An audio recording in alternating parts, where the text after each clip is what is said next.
It's not often, in fact, I'm not sure we've ever done this before on this program, that we invite someone to join us who is currently hosting another current affairs program on Canadian media. But we thought we'd make an exception for this man. Michael Enright first joined CBC Radio 44 years ago, and while he's also worked for magazines and newspapers, he's clearly best known as the host of CBC Radio's The Sunday Edition, which recently celebrated its 1,000th episode on the air. A good chance, we figured, to look back and ahead at quite the career. And with that, we welcome Michael Enright to TVO. It's so good to have you in that chair. Thank you, sir. And you have an anniversary as well. What's that? 25 years. Oh, here, at yeah. TVO. That's right. Congratulations. Well, happy anniversary to us both. Exactly. What does it mean to you to have achieved your 1,000th broadcast? Well, I started the program when I was 14. So, no, the passage of time is extraordinary and very unsettling. The other thing is that the CBC, the public broadcaster, whom you know, is tolerant enough to keep me employed in this job for so long. In spite of everything you do to tick them off from time to time. Actually, shortly after I started, many years ago, I was fired from CBC because I was supposed to replace a man named Peter Zosky. A fool's errand. It's like replacing the Pope. But the fact that the CBC has provided this arena, this forum, this thing, and surrounded me with the most talented people around, that's the most gratifying thing, save and except the audience. And the audience is everything. Well, here's where we go back. Here's where we go back and I say, Michael, when you were a child of 9, in your home in downtown Toronto, doing your make-believe radio shows on your Crystal Radio set, did you ever imagine that at the stage and age you are now in life, you'd still be on the air? Did you have me tailed by a private detective? How did you know about all that? We do a little research on this show. I grew up in the heart of downtown Toronto on a street called Earl Street, and I lived on the 5th floor of an apartment house. And I did do radio programs. I used a lamp, a table lamp, as a microphone with the bulb. I clipped out ads from the newspapers as my commercials. And I had an old portable hi-fi thing. I played music on it. And I thought, I want to do this forever. So your wish came This was true. before my voice broke. And I sort of talked like this. But then I thought, I'd really like to do that forever. My parents, of course, wanted me to be a priest. Which you almost did for a while. Which I almost did, and came to my senses, and wound up in broadcasting, in radio. I've never done television. And I've come to, it's my life, actually. I don't have any life outside the radio studio. People will tell you that. I don't believe Especially that. people close to me will tell you that. I'm not believing that for a second. If that's not reason enough to dislike you, the fact that you've had this fantastically long career in radio doing exactly what you want to be doing, when I was 25, I was covering Toronto City Council. You were Globe and Mail, Washington correspondent in the year when Martin Luther King and Robert F. Kennedy were assassinated and Richard Nixon was made president. How did you get that gig? It was an extraordinary year, and the reason I was working City Hall Bureau for the Globe and Mail, and the reason I did was there was the Republican convention that year was held in Miami, and the Democratic convention was going to be held in Chicago. And I sat down and I wrote a note to Clark Davey, the managing editor, and I said, I will pay my own way on my own vacation time to both of these conventions if you will get me accredited. Because American politics was a passion. And he wrote back and said, that's nonsense. Just go down there and be the correspondent. And I couldn't believe it. And that's how I wound up in a nice little apartment in Washington. And of course, that year, everything went crazy. After the 31st of March, Johnson said he's not running again. Bobby came in, and then Martin Luther King was killed in April in Memphis, and then RFK was killed in June. The Russians invaded Czechoslovakia in August. We all trooped up to Chicago for the Democratic Convention. We all got tear gassed and beaten up by the Chicago police. And then the Trick was elected in November. It was just an astonishing year. Ironically enough, for a guy who was so associated with Canadian broadcasting, '68 was the year that we got Pierre Trudeau, and I guess you missed all that. Well, actually, No, and I kind of rankle about this. I was supposed to be with Kennedy in Los Angeles, in the Ambassador Hotel. The night he was killed? Well, I was supposed to be following him down from Oregon, the Oregon primary, and into California. And Pierre Trudeau called an election. You remember, he was elected as leader in April. He called an election for June the 8th. And the Globe and Mail, in its wisdom, said, come on back and cover the Canadian election. Oh, my goodness. And I said, but, Bobby's going to California. He's going to win the primary, and we're off to Chicago. So I would have been in the hall when he turned around and said, let's win in Chicago, and went into the kitchen. Not that I wanted to see it. I still am an incredible fan of Robert F. Kennedy. There is a car in this city of ours, I've seen it twice now, with the license plate RFK 68. I have no idea who it is, but it fascinates me. But no, it was an amazing year. I actually was yanked out of the Washington Bureau for failing to cover American business for the ROB, the Report on Business. Right. A, I had no interest in it, and B, the year the United States was on fire, there were 78 cities that actually literally burned. And the editors of the ROB saying, come on, give us something on wheat or auto parts.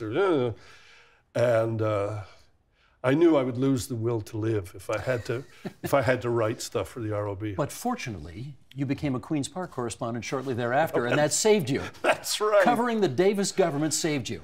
It was actually it was Robarts first, it was and before Davis, and then Davis. It was the era of the Gas House Gang, and it was Bill Davis was education minister, and Charlie McNaughton was the finance minister, and Robarts it was just hell on wheels, as you know very well. I mean, they would all go over to the Westbury afterwards. And, it was party time. Oh, it was just extraordinary. Yeah. I want to take you back now even further because this is very strange. You ended up at St. Michael's College School, which Bathurst and St. Clair. Yes, a highly regarded school here in the middle of this city in which we find ourselves. But that's, to the best of my knowledge, that is a big-time hockey factory, and to the best of my knowledge, you can't skate. I couldn't then. Oh, you can now? No. But it's because Dave Keon was in my class. Really? Frank Mahovlich was 2 years ahead of me. He was a senior classman. Cesar Maniego was a year ahead. Jerry Cheevers there? Jerry Cheevers was there. And Lefty Bauer, Father David Bauer, was my homeroom teacher. And I couldn't skate a lick. So what were you doing there? I have no idea. I didn't make it all. You left early. I spent many happy years in grade 11, and the guidance counselor, whose name was Father Cullen, I think, called me into his office and said, "My boy, have you ever considered a career in the armed forces?"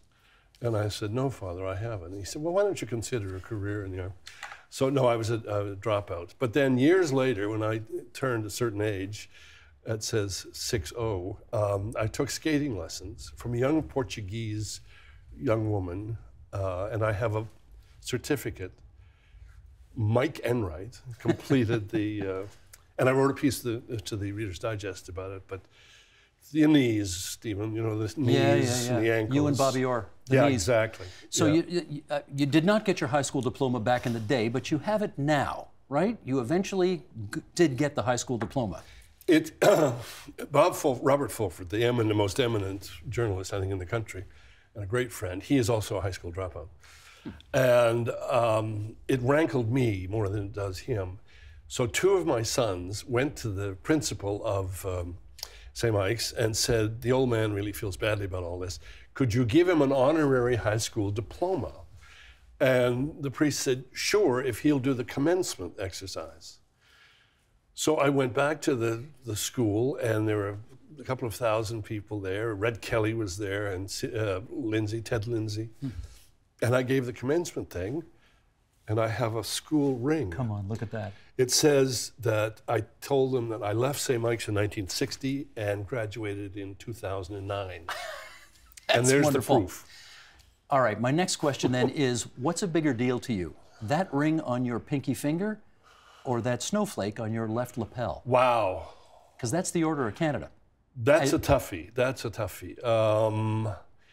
to get the Order of Canada, I mean, you know, I grew up on Earl Street, and I was a disaster as a student, and I've been an ink-stained wretch for the last 56 years now.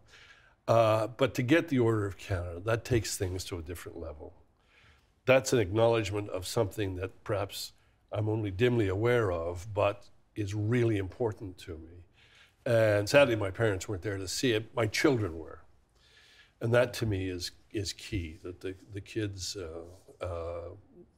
were actually, I think, for the first time, they thought Dad had done pretty well. And it is a thing to have. I mean, it's amazing. It really is. I want to ask now about that guy on the radio. Oh, dear. That's you. You start every broadcast with a commentary. Mm-hmm. And you're a CBC host who's supposed to be, yes, I guess, fair and neutral and objective. Absolutely. And all that other stuff. As I am. And yet you do opinion as well. And I wonder how you get away with doing that. Well, let me just correct you mildly. Okay. I like to think of it as reportage, not opinion. If I say, for example, that Donald Trump is a serial liar, that's not an opinion. That's an empirically provable fact. Indeed, exactly. So when management comes down on me, I try and suggest, in a slightly argumentative way, that I'm reporting something, not opining. And they buy that? Sometimes they don't. What happens when they don't? Well, letters go to the ombudsman and things, and there's an investigation, and I have had my knuckles rapped, and that's appropriate. I mean, I think that's true. I wrote a piece on the Sunday, it was Holocaust weekend, and I wrote a piece about an anti-Semite who wrote me a letter from Alberta, said, I'm never listening to your show again because all I ever hear are Jews and jazz. And I thought, that's my next program. Jews and Good jazz. evening, welcome to Jews and Jazz.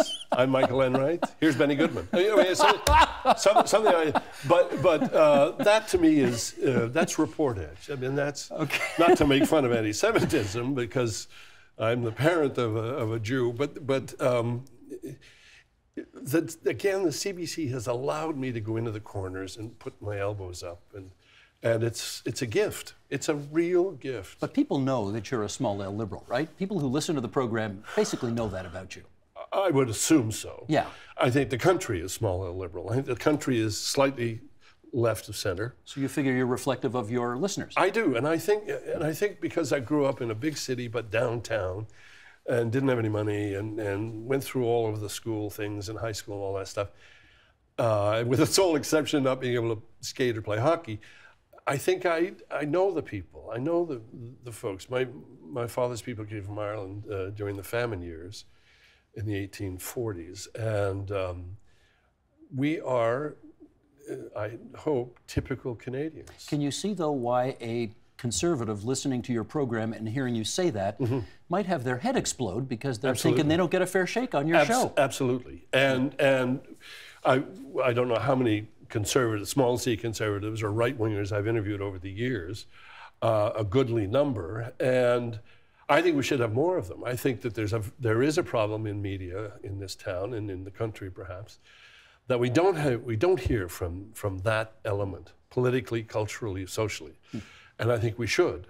I read, a National Review, and I watch Breitbart and Fox and Friends and that kind of thing, to get a sense of what they're saying and thinking. But you're absolutely right. It's very tricky to walk that balance, and it's incumbent on us as public broadcasters to walk it. I would like you to look at that monitor over there because we have some video we want to show you now. Oh, dear. Sheldon, roll it, please. Oh, dear. Michael Enright again. Before the break, I promised to tell you about the vital role a small piece of hardware played in winning the Second World War. The setting. A medieval castle high on a promontory. Okay, Castle Loma in Toronto. Seemingly a simple tourist attraction, but actually a front for a shadowy organization, the Kiwanis Club of Toronto. And they, in turn, are covering for a top-secret military research project that can turn the tide of the war. The ASDIC, or Anti-Submarine Detection Investigation Committee. And on we go. So the obvious question that emerges from that is, I know we get great stuff, right? Yeah, that's amazing. In the bowels of the building. Michael, what's with the glasses and the bow tie? That's been a look of yours for a long, long time. Well, I have an astigmatism that explains the glasses, to your satisfaction, I hope. The bow tie comes from a movie, a newspaper movie. Which one? It's called Deadline USA. It was 1950. It starred Humphrey Bogart. And it was a movie that impelled me to tell my parents, I want to be a reporter. We didn't use the word journalist. I don't like the word journalist. Journalist to me was somebody who owned more than one suit. You know? And I said, I want to be a reporter. And in the movie, Bogey, as those of us who never met Ben call, said, well, this newspaper is going to be sold. And he had a bow tie on. And as he was talking, he tied it. Oh. Like without a mirror. That's the epitome of cool. And I thought, my God, that's... So I said, I want to be a newspaper man, as it was then, newsman, and I want to wear bow ties. Now, you, clearly, as we've seen in the past, you've been in front of the camera before, but you have... but you know why I'm on radio when you see that thing. Well, no, I was... au contraire, sir. That was a really nice piece to camera. But I do wonder, I mean, obviously you've chosen over the years to plant your flag on radio as opposed to television. How come? Television makes me nervous. It's such a large pencil. It's a very big... I admire the way television people operate. I don't know how they do it. You're not nervous now? No, I'm not nervous now. That's because you relax people, I think. Just the whole apparatus scares the hell out of me. But radio to me is very intimate, and it's... I remember Alan McPhee, who was a legendary announcer at CBC, cautioned me. He said, listen, when you're on the radio, don't forget there are probably people maybe in a terminal situation, maybe blind, maybe you are their only contact with the world, lonely people. Just think about that when the light goes on. Wonderful. And I've never forgotten that. Yeah. And the other thing is, it's extremely a lot of fun. I mean, the times I've broken up and just lost it and so on, it's fun. It really is fun. I know television is fun to watch and all that. To me, it's very serious to produce and with the best people, obviously. But radio, it's portable. It's intimate, it's immediate, and it is I'm glad it's anonymous. I mean, you and people, you can't go anywhere. With people know you, Mansbridge, all that. I can do the show in my pajamas and have, I have I'd often like to see done. that someday, yes, exactly. Well, while we're on the topic, may I ask you about Mother Corp and CBC, life at the CBC? Certainly. And I'm talking about the CBC writ large now, I guess English CBC. Yeah. What, in your judgment, does it do well? You've been there a long time. You'd know as well as anybody. What does it do well? What it does the best is connect the country. You can get in a car in Victoria and drive to Ottawa and all the way along hear CBC radio and stay overnight in the motel, you get the television. It does connect the country. It also is, I think, the thing that has kept the North as part of the Canadian consciousness. I don't know how many languages we broadcast in, but and to be up there is amazing. Every year I spend time in Newfoundland and in a little outport on Bonavista Vista Bay. And local radio is so magical and is so important to these people. I'm sure that the people on local radio in Newfoundland know most of their audience by name. I mean, it's so intimate and connected. It's the connectedness that CBC does well. I'm going to ask you the flip side. Of course. What does it not do so well? I don't think, well, we haven't done very well in persuading governments to give us money. You just got $150 million a year out of these guys. Correcting the Paul Martin cuts in the 90s, which were devastating, particularly local television, local radio. I don't know that we handle politics all that well. I mean by that, schmoozing and lobbying and so on. We've never been able to get 5-year funding, stable funding, ever. We've never had a broadcaster, or we've never had a person from Toronto as president of the CBC, ever. We had somebody who was a chair of CBC. And I don't know that we're very good at grooming people for either on-air jobs or producer jobs or whatever, because a lot of our training money was taken away by television. I think that there's a lot of room to improve in that.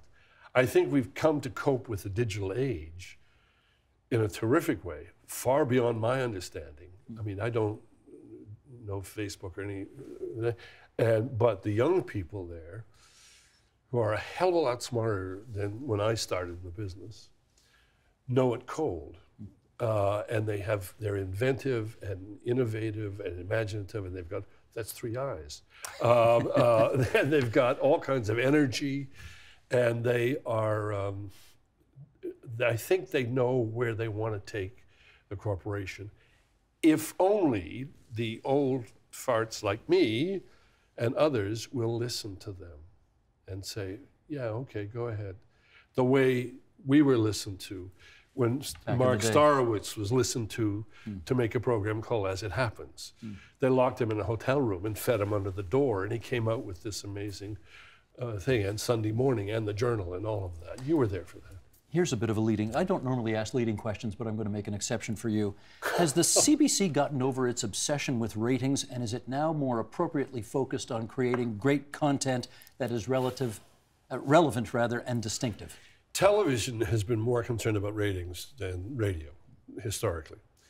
Radio used to be nose in the air. Ratings, oh please, that's so bourgeois. And we're better than ratings. Thank God we finally came to learn that if we don't have audiences, then we're out of business. And so we do pay attention to ratings. But do you obsess on them? The way that private channels have to obsess on them, because without advertisers, they're done. I don't know, not to that extent. Okay. But we get reports all the time. When we started the show as a standalone The Sunday edition, November 1998, we had about 460,000 listeners. Lately, we've got about 1.2, 1.3 million or something. I think that's wonderful, but it's not an obsession. I think where the focus is getting people to listen to podcasts and posts and all that kind of thing. I think there is somewhat of an obsession with those numbers. But I've never worked on a program or been involved with anything, any project, where numbers were the leading consideration. Good. Not supposed to be in public broadcasting. No. They're obviously important, but they can't be the be-all and end-all. Exactly. Okay. Yeah. You just pointed out a second ago, you're not exactly Mr. Social Media. You're not the latest guy on Twitter and Facebook and Instagram and all that. That's actually quite consistent for you, Mr. Enright, because I want to show you another piece of tape. This is you and Bill Castleman almost 30 years ago arguing about a newfangled device that was called a word processor. Roll tape. What? I don't understand what the machine is. I don't know what a program is. When it says it processes words, I thought that that's what I was supposed to do.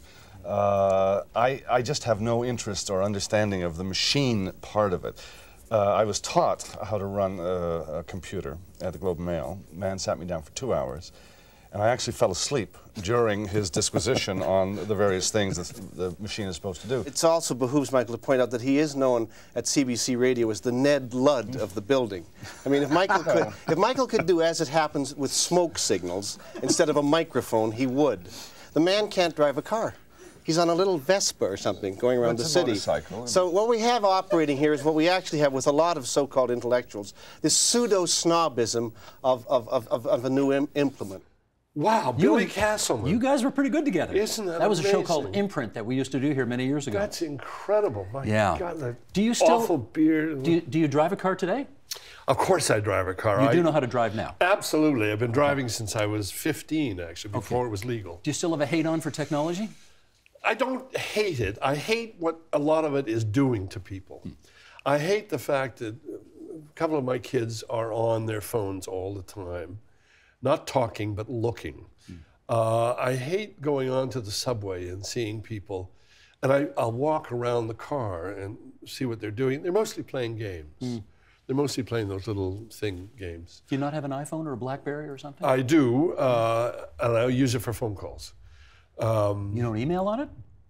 Rarely. Really? Rarely. Huh. I've got an email at the office, but I think that we're getting too caught up in it. I think we're in some ways, I don't know if it's an addiction, but it certainly is an obsession. And I wonder what that's doing to the polity and the whole culture. I don't think it brings people together. I think it separates them. I think it fragments an already fragmented society. Yeah. You know, it makes us lonelier. It's supposed to connect us more. In fact, it does the opposite in many respects. I think. Let's come full circle as we come into our remaining moments here. Do you have, I mean, this is in some respects an impossible question, but after 1,000 episodes, do you have a favorite interview after all of that? I have 2 or 3, yes. Interview with Dick Cavett was wonderful. And yes, it was. John Cleese. Oddly enough, one interview that didn't quite work out was with 2 Tibetan monks who were traveling across the country, performing their native culture, their songs and so on. And they were in the studio with me. It was live. And just before we started, the studio director in my ear said, "I think the eminence on your left speaks English," which is not the most encouraging way to start an interview with Tibetan monks. Right. Anyway, neither of them spoke English, so the whole thing was a disaster.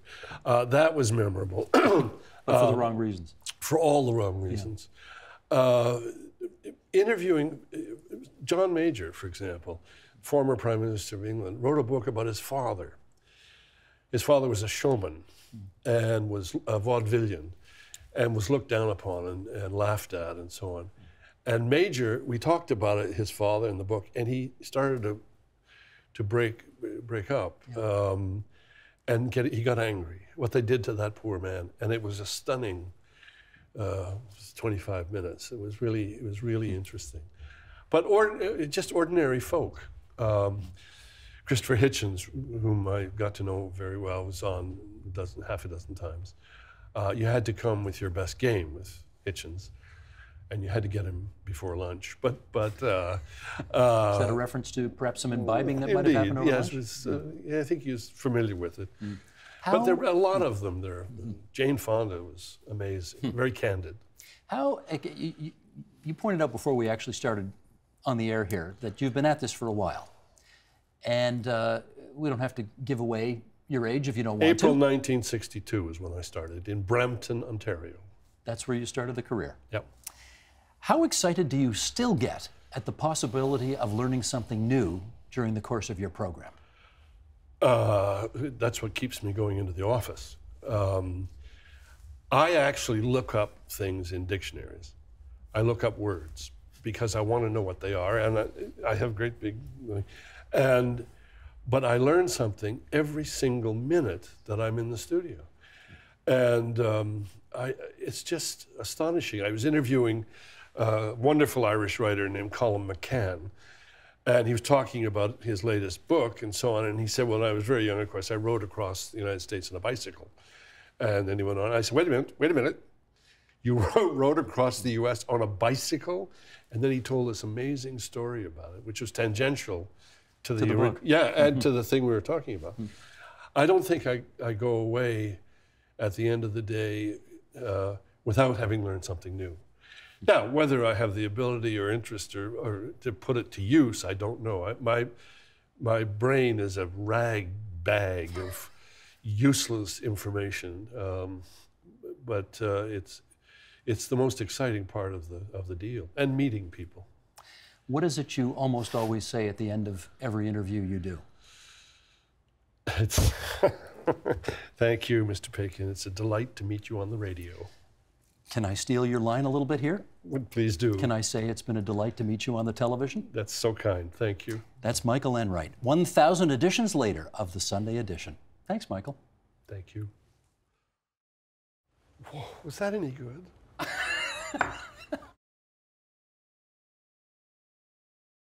The Agenda with Steve Paikin is brought to you by the Chartered Professional Accountants of Ontario. helping businesses stay on the right side of change with strategic thinking, insightful decisions, and business leadership. Are you on the right side of change? Ask an Ontario CPA.